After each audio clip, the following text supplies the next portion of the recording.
택시 대란이 말이 나올 정도로 요즘 부쩍 늦은 밤에 택시 잡기가 어렵습니다. 코로나19 사태 이후 택시기사가 크게 줄었기 때문인데 뾰족한 대책이 없어 이 문제를 해결하기엔 쉽지 않아 보입니다. 남정민 기자의 보도입니다. 지하철이 끊긴 늦은 밤 서울 강남역 주변. 모임을 마친 사람들이 거리로 쏟아져 나왔습니다. 손짓도 해보고 휴대전화 앱으로 택시를 부르고 또 부르지만 도통 응답이 없습니다. 10번 넘은 것 같아요. 내 애도 출근했는데 이게 뭐 하는 거야, 이렇게. 왜 그럴까? 서울의 한 택시 회사를 찾아가 봤습니다. 낮인데도 차고지에 빈 차가 빼곡히 주차돼 있습니다. 차를 몰 택시 기사가 부족하기 때문입니다. 코로나19 사태 이후 서울에서만 택시기사 10,000명 가까이가 운전대를 놨습니다. 승객 급감으로 산업금 채우기도 버거워지자 수입이 너무 적어진 탓이 큽니다. 지난달 일상 회복 시작 이후엔 영업 제한이 풀리며 심야 시간 승객이 늘긴 했지만 운행되는 택시는 운전할 기사 부족으로 코로나 이전보다 5,000대 정도 부족한 상황인 겁니다. 생활에 허덕이고 그러다 보니까 이제 다 이직을 하고 음식 배달이라든가 이런 데로 가가지고 하루하루 더 수입이 나았다, 오히려. 서울시가 궁여지책으로 취업 보조금까지 줘가며 택시 회사들과 취업 박람회를 열었지만 사흘간 200여 명 다녀가는 데 그쳤습니다. 시킨 대로 다 넣어야 되니까. 업체에서 나가는 기사들만 있고 들어오는 기사는 없어요, 지금. 요금을 올려 택시 회사 수입 늘려야 한다는 주장이 나오지만 결국 시민의 부담으로 이어질 수밖에 없습니다. 물가 관리 대상이거든요, 택시 요금도. 그래서 이 요금을 한번 올리려면 몸살을 앓습니다. 사회적인 합의가 이루어지면 그 문제가 좀 다룰 수 있지 않을까. 장시간 노동과 낮은 임금, 처우 개선 없이는 떠난 기사들 자리를 채우긴 당장 어려운 상황이어서 시민 불편은 상당 기간 이어질 전망입니다. SBS 남정민입니다. 택시 호출 앱 시장의 90%를 차지하는 카카오 택시에 대해 목적지를 보고 손님 골라 태우는 거 아니냐는 소비자들의 불만이 있어 왔는데 이번에 서울시의 실태조사 결과가 나왔습니다. 소환욱 기자입니다. 점심시간을 마친 낮 시간, 카카오 택시 앱을 이용하는 사람들이 눈에 띕니다. 좀 잘 잡히시나요? 블루 아니면 잘 안 잡히는 것 같은데. 가까운 거리를 가도 일반은 잘 안 잡히고. 서울시가 직접 확인해봤습니다. 지난해 10월부터 2달 동안 조사원들이 승객으로 역할해 841차례 카카오 택시를 호출해봤더니 평일 밤 시간대 도심에서 비도심으로 가는 3km 이내의 단거리 호출 성공률은 23%에 그쳤습니다. 반면 10km 이상 장거리 배차 성공률은 54%로 배 이상 높았습니다. 평일 밤엔 단거리 승객이 택시 호출에 어려움을 겪는 현상이 수치로 뒷받침된 겁니다. 일반 택시는 일반적으로는 단거리가 많이 수배되는데 왜 앱에 의해서는 왜 장거리가 운행 실태가 더 많냐, 그런 문제가 제기되는 것이 있는 거죠. 택시업계의 불만 사항인 카카오 가맹 택시에 호출을 몰아준다는 의혹도 조사했습니다. 좋은 콜 같으면은 카카오티 자기네 회사가 직영회사가 또 있나 보더라고. 먼 거리 좋은 데는 자기네 직영회사 걔들한테 배정하고 그런 게 있나 보더라고. 일반 택시를 호출했는데 카카오 가맹 택시가 배차된 경우는 10건 중 4건이었습니다. 특히 승객이 적은 주말 아침, 도심에서 도심으로 가는 호출은 가맹 택시 배차 비율이 86%에 달했습니다.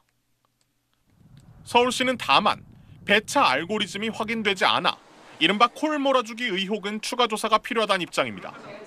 카카오 모빌리티 측은 서울시가 발표한 자료를 검토 중이라며 내일쯤 입장을 내놓겠다고 밝혔습니다.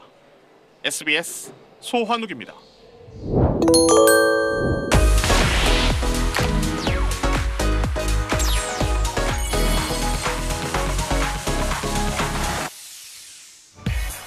밤사이 인터넷에서 화제가 된 뉴스를 살펴보는 실시간 이뉴스입니다. 거리두기 해제로 요즘 밤 시간, 특히 단거리를 이동할 때 택시 잡기가 힘들다는 불만이 속출하고 있는데요. 택시기사 사이에 이른바 지지기로 불리는 불법 매크로앱이 기승을 부리면서 택시 대란을 부추기고 있다는 기사를 많이 봤습니다. 지지기는 카카오 택시 앱에서 기사들이 원하는 목적지나 특정 거리의 콜만 잡도록 설정할 수 있는 앱입니다. 한 지지기 앱은 가입비만 60만 원에 한 달 많게는 8만 원의 추가 이용료를 내야 한다는데요. 일부 택시기사들이 비싼 가격에도 이 앱을 이용하는 건 유리한 콜을 골라 잡으면 그 이상의 수익이 가능하기 때문이라고 기사는 전했습니다. 반복되는 택시 대란에 서울시는 3부제로 운영되는 개인 택시 부제를 잠시 해제하는 등의 방법으로 택시 7,100대를 추가 공급할 계획입니다. 또 지난해 4분기에 이어 이번에도 콜 골라잡기 의혹과 관련한 조사를 진행할 방침입니다. 네, 매주 금요일 경제부 한지연 기자와 경제뉴스 짚어보는 시간입니다. 한 기자 어서 오세요. 안녕하세요. 네, 요즘 이 밤에 택시 잡기 어렵다라고 하시는 분들 많던데 네. 언제가 가장 찾기 어려운지 통계가 나왔다고요? 네, 뭐 다들 비슷하게 겪으시는 문제일 텐데요. 특히 오늘 불금이라서 약속 자리 끝난 뒤가 벌써부터 걱정되신다는 분들 많습니다. 네. 이 금요일이 역시 택시 잡기가 가장 어려웠는데요. 평균 2.63회 호출을 한다고 나와 있는데 다른 요일보다 1회 정도 많았습니다. 시간대로 보면 이 자정부터 새벽 6시까지가 3.15회로 다른 시간대보다 최대 1.66회 정도 많았는데요. 근데 이 경험한 것보다 너무 적다고 생각하시는 분들 많으실 것 같아요. 국토부에서 발표한 걸 보니까 서울에서 심야 시간에 택시를 호출해도 4명 중 3명은 타지 못한다고 했습니다. 소비자들이 택시를 잡다 지쳐서 뭐 찜질방이나 숙박업소를 가는 경우도 늘고 있습니다. 네, 이게 다 코로나 시기에 택시 기사님들이 다른 직업으로 다 갈아타서 이렇게 된 거죠? 네, 올해 택시 기사 수가 코로나 직전보다 3만 명 정도 줄었는데요. 거리두기 때문에 이 밖에 나오는 사람이 없으니까 택시 기사들이 배달이나 이 택배, 대리 같은 이 비슷한 업종으로 갈아타선데요. 특히 배달 업계에서 배달 기사 모시기 전쟁으로 인센티브 많이 주고 막 그랬었잖아요. 네. 택시 기사 얘기 직접 한번 들어보시죠. 다른 업종으로 그게 오히려 낫습니다. 그리고 닭다리 잡고 엎드려 다니잖아요. 오토바이 타고 치킨 배달. 그거는 탈 일이 붙어가지고 주문 양이 많아서 그냥 요금이 막 쭉쭉 올라가니까요. 서울 법인 택시 가동률로 봤을 때 2019년 1분기 50%에서 올 1분기 31%로 줄었는데요. 10대 중 7대는 이 기사가 없어서 주차장에 멈춰 서 있다는 겁니다.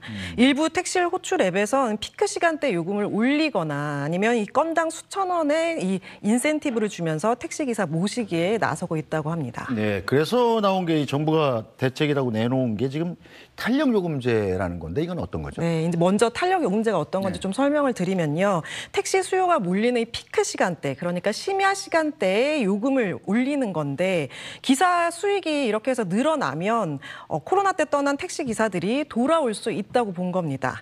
원희룡 장관은 요금에 탄력을 준다면 이 택시 탈 성공률이 최대 50% 이상 올라갈 거라고 했는데요. 네. 심야 시간대 요금을 최소 25% 올리겠다고 했습니다.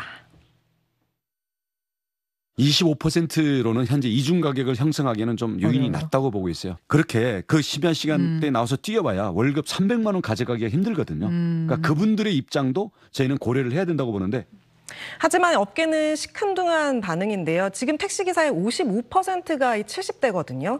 25% 정도의 요금 인상으로는 이 야간 운전 보상책이 안 될 거라고 얘기하고 있습니다. 또 정부가 들여다보고 있는 방안이 타다 같은 승차 공유 플랫폼을 부활을 하는 겁니다. 사실상 이 법적으로 금지가 됐었는데 이게 다 택시업계 반발 때문이잖아요.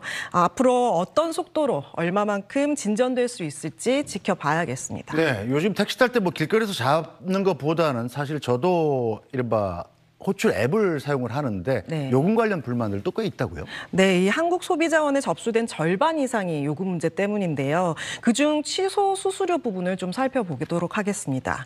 지금 이 취소료 물리고 있는 데는 카카오티와 타다, IM과 이 반반택시 이렇게 네 곳인데요. 카카오티나 이 반반택시는 조금 요금이 비싼 택시만 적용이 됩니다. 취소 수수료는 이 회사별로 차이가 있지만 가장 많이 쓰시는 이 카카오티 예를 좀 들어보자면요. 배차 완료 완료되고 이 1분이 지나서 취소할 경우 또 이 출발하기 출발하기로 한 시간에 5분 지나서 연락이 안 되거나 탑승하지 않으면 최대 5,000원의 취소 수수료를 물고요.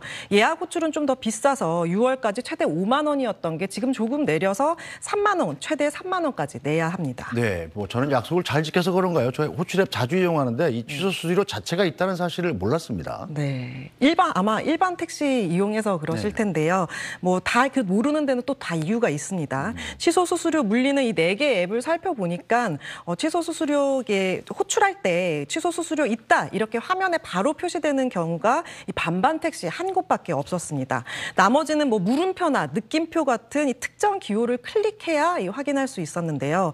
때문에 이 소비자는 취소 수수료가 있는지조차 알기 쉽지 않은 겁니다. 반대로 택시기사가 호출을 취소할 때는 수수료 물지 않잖아요. 관련 규정 자체가 없는 상황입니다. 네, 관련 규정이 좀 정비가 돼야 되겠군요. 한지영 기자 잘 들었습니다.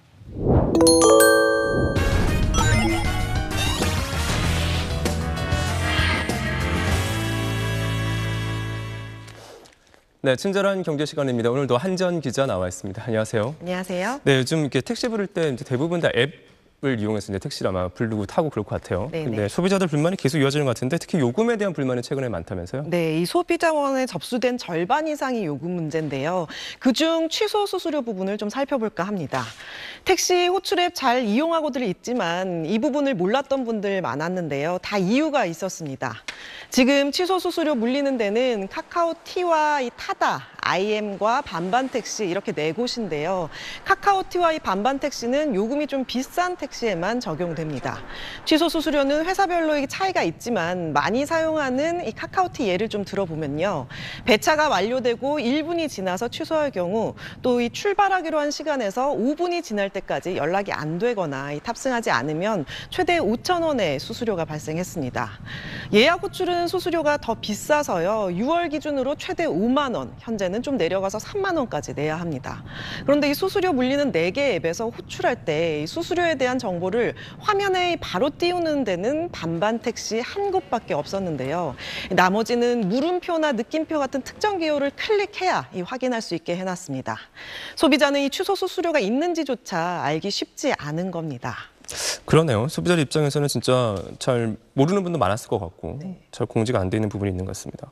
이 택시 잡기 어려운 요일과 시간대 언제인지 소비자들이 답한 설문조사 결과가 나왔다면서요. 네, 이 요즘 택시 호출 앱 이용해 보셨다면 다 같은 마음이실 텐데요.